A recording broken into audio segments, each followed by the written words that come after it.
అండమాన్లో భారీ భూకంపం సంభవించింది. ఉదయం 11 గంటల 3 నిమిషాల సమయంలో ఈ భూకంపం సంభవించింది. రిక్టార్ స్కేల్పై భూకంప తీవ్రత 4.9గా నమోదైంది. సముద్రంలో 10 కిలోమీటర్ల లోపల వరకు కూడా భూకంప తీవ్రత ఉన్నట్టుగా చెప్తున్నారు. ఈ నేపథ్యంలో తాజాగా అండమాన్లో సంభవించిన భూకంపంతో ఒక్కసారిగా స్థానికంగా అప్రమత్తమైన పరిస్థితి కనబడుతోంది.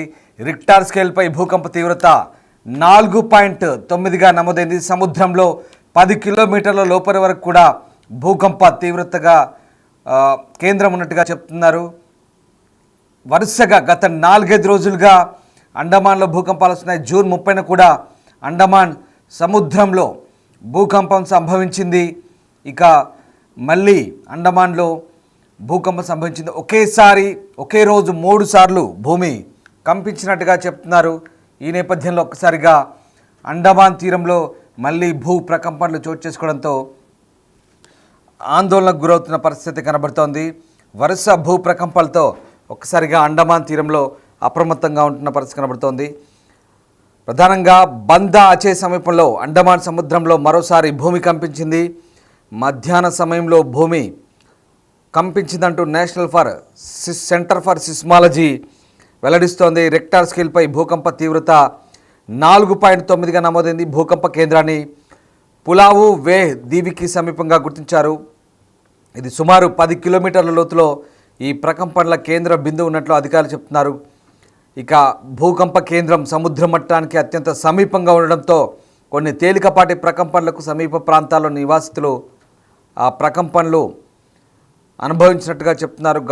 గత కొన్ని వారాలుగా అండమాన్ సముద్ర పరిసర ప్రాంతాల్లో వరుసగా భూకంపాలు సంభవిస్తున్నాయి. గత నెలలో కూడా సముద్రంలో 4-5 స్వల్ప తీవ్రత గల భూకంపాలు చోటు చేసుకున్నాయి. జూన్ 30న ఒక్కరోజే 4.6, 4.7, 4.9 తీవ్రతతో భూకంపాలు సంభవించాయి. తాజా భూకంపానికి సంబంధించి ఇప్పటివరకు ఎలాంటి ప్రాణనష్టం ఆస్తి నష్టం సంభవించినట్టుగా అధికారులు ప్రకటించలేదు. భూకంప తీవ్రత తక్కువగా ఉన్నప్పటికీ భవిష్యత్తులో మరిన్ని ప్రకంపనలు సంభవించే అవకాశం ఉన్నందున ప్రజలు అప్రమత్తంగా ఉండాలని నిపుణులైతే సూచిస్తున్న పరిస్థితి కనబడుతోంది.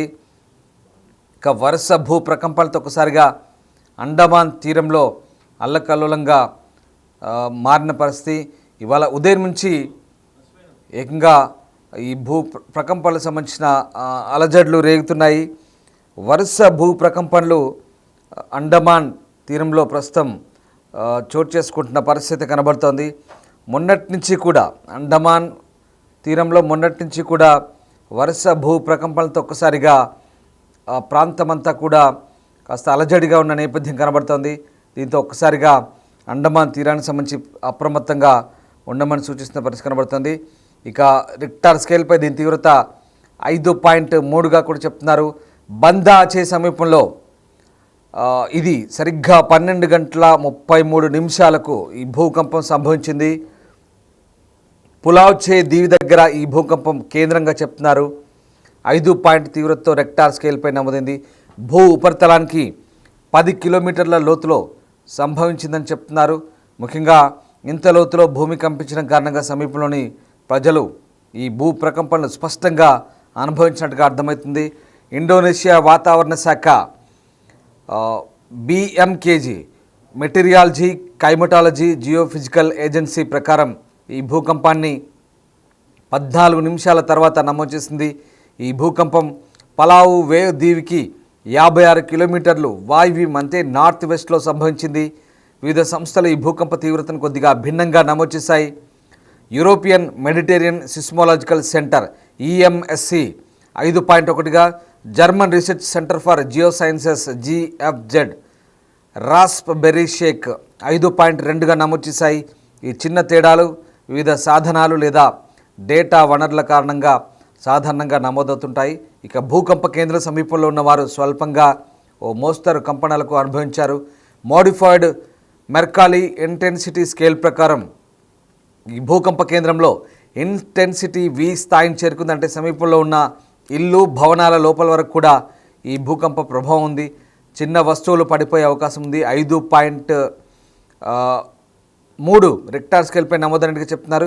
51 కిలోమీటర్ల దూరము, 42,000 జనాభా గల చిన్న పట్టణంలో స్వల్ప కంపనాలు బందా అచే అంటే 83 కిలోమీటర్ల దూరం ఇది. దాదాపు 2.5 లక్షల జనాభాలో ఉన్నటువంటి ఈ సిటీలో బలహీనమైన కంపనాలు సంభవించాయి. ఈ భూకంప ప్రభావం 450 కిలోమీటర్ల దూరంలో ఉన్న థాయిలాండ్లోని పుకెట్లో బాన్ మై ఖావ్లో కూడా కనిపించింది. వాస్తవంగా ఇక్కడ ఎలాంటి తీవ్రమైన నష్టం కానీ గాయాలు కానీ నమోదు కాలేదు. కొన్ని చిన్న చిన్న ప్రభావాలు ఉండవచ్చు.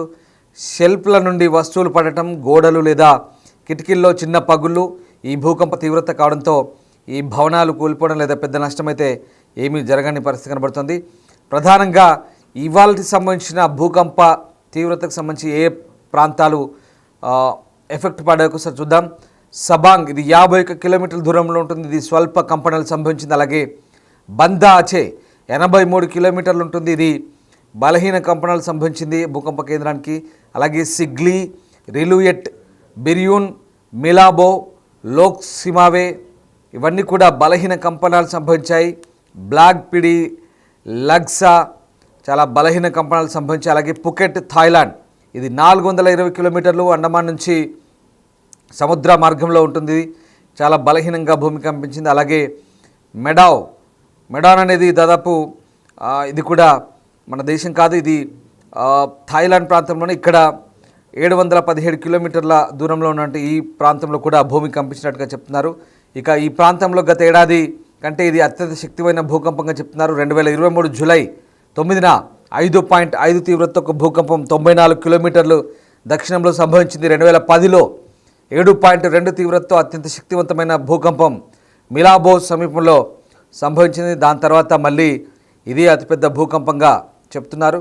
సో మొత్తం మీద అండమాన్ సముద్రంలో సంభవించిన భూకంపం తీవ్రత రెక్టార్ స్కేల్పై 5.3గా చెప్తున్నారు. 10 కిలోమీటర్ల దూరం వరకు కూడా దీని ప్రభావం కనిపిస్తుంది. మొత్తం మీద భూకంపం సంభవించడానికి అనేక కారణాలు చెప్తుంటారు శాస్త్రవేత్తలు. సముద్ర గర్భంలో ఉన్నటువంటి వాల్కానిక్ యాక్టివిటీ అంటే కొన్ని వందల సంవత్సరాల క్రితం సముద్ర గర్భంలో ఉన్నటువంటి అగ్ని పర్వతాలు అందులో నిక్షిప్తమై ఉంటాయి కొన్ని. వాటి కదలికల వల్ల అలాగే టెక్టానిక్ ప్లేట్స్ కదలికల వల్ల ఈ భూకంపాలు సంభవిస్తుంటాయని చెప్తుంటారు. సాధారణంగా అండమాన్ నుంచి అలాగే తూర్పు ఏసియా అంటే ముఖ్యంగా థాయిలాండ్, మొన్న జరిగిన థాయిలాండ్ భూకంపం ఇవన్నీ కూడా రింగ్ ఆఫ్ పై ప్రాంతం అంటే ఎక్కువగా భూకంపాలు సంభవించే ప్రాంతంగా చెప్తారు. అలాగే పాత బర్మా ఇది ఇప్పుడు ఉన్నటువంటి మయన్మార్ ఇదంతా కూడా రింగ్ ఆఫ్ ఫైర్ ప్రాంతంలో ఉంది. ఆ ప్రాంతం అంతా కూడా భూ ప్రకంపనలు సంభవిస్తూ ఉంటాయి. ఈ నేపథ్యంలో ఫిలిప్పైన్స్ సాధారణంగా అత్యంత భూ ప్రకంపనలు సంభవించే 7 దేశాలు ఒకటిగా చెప్తుంటారు.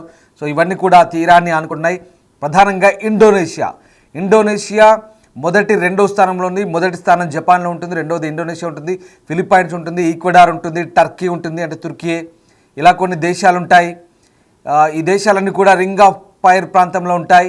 దాదాపుగా అత్యధిక భూ ప్రకంపనలు సంభవించే ప్రాంతాలు ఇక్కడ. సెస్మిక్ యాక్టివిటీ, వాల్కానిక్ యాక్టివిటీ అంటే ఈ ప్రాంతం అంతా కూడా ఎక్కువగా అగ్ని పర్వతాలు అలాగే సముద్ర గర్భంలో ఉన్న పర్వతాలు వాటి అంచుల కదలికలు, భూగర్భంలో రాపిడి, టెక్టానిక్ ప్లేట్ల మధ్య కదలికలు ఇవన్నీ కూడా ఒత్తిడికి గురై ఆ ప్లేట్లు టెక్టానిక్ ప్లేట్లు ఏవైతే ఒక్కోసారి సెట్ చేసుకుంటూ ఉంటాయి, ప్లేట్లన్నీ కూడా కొంచెం అటు ఇటుగా సెట్ చేసుకుంటుంటాయి. ఈ నేపథ్యంలోనే ఈ భూ ప్రకంపనలు సంభవిస్తున్నట్టుగా చెప్తున్నారు. మొత్తం మీద ఇవాళ సంభవించిన భూ ప్రకంపనలు కూడా దాదాపు 5.3 తీవ్రత ఉన్నాయి. సముద్ర గర్భంలో 10 కిలోమీటర్ల లోతులు ఉంది కాబట్టి చాలా దగ్గరగా ఉంది. దీని ప్రభావం ఆ ప్రాంతంలో కొంచెం ఎక్కువగానే కనిపించింది. కానీ ఎలాంటి ప్రాణ ఆస్తి నష్టం జరిగినట్టుగా ఇప్పటివరకు అయితే వివరాలు ఏమీ అందలేదు. దీంతో పాటు రేపు అంటే శనివారం జపాన్ అలాగే ఫిలిప్పైన్స్ తీరంలో పసిఫిక్ మహాసముద్రంలో జరగబోయే భారీ భూకంపం సంభవిస్తున్నట్టు కొన్ని అంచనాలు ఉన్నాయి. దానికి తగ్గట్టుగా శాస్త్రవేత్తలు కూడా ఇప్పటికే కొన్ని అంచనాలు వెలువరిచారు. సో రేపు ఏమైనా సునామీ వచ్చే అవకాశం ఉందా? దానికి సంకేతంగానే అటు పసిఫిక్ ఓషియన్లో వచ్చే సునామీకి సంకేతంగానే ఇటు ఇక్కడ అండమాన్ ఓషియన్లో కూడా ఇలాంటి ఎర్త్క్వేక్ సిమ్టమ్స్ వచ్చాయా, ఏం జరగబోతుందని మాత్రం శాస్త్రవేత్తలు విశ్లేషిస్తున్నారు. ఇప్పటికే ఇటు పసిఫిక్ అలాగే అటు ముఖ్యంగా హిందూ మహాసముద్రం దాంతోపాటు అరేబియా తీరంలో కొన్ని ప్రాంతాల్లో వస్తుంటుంది భూకంపం, అలాగే అండమాన్ తీరంలో వస్తుంటాయి. ఈ ప్రాంతాలన్నిటి కూడా శాస్త్రవేత్తలు అధ్యయనం చేస్తున్నారు. ప్రధానంగా భూకంపాలకు సంబంధించి అంటే జూలై 5న ఏదైనా మహా ప్రళయం లేదా ఉత్పాతం లాంటి పరిస్థితులు సంభవిస్తాయనే కోణంలో కూడా ప్రస్తుతం శాస్త్రవేత్తలు దీనితో కలిపి బేరీజు వేసుకుంటూ అంచనా వేస్తున్న పరిస్థితి కనబడుతోంది.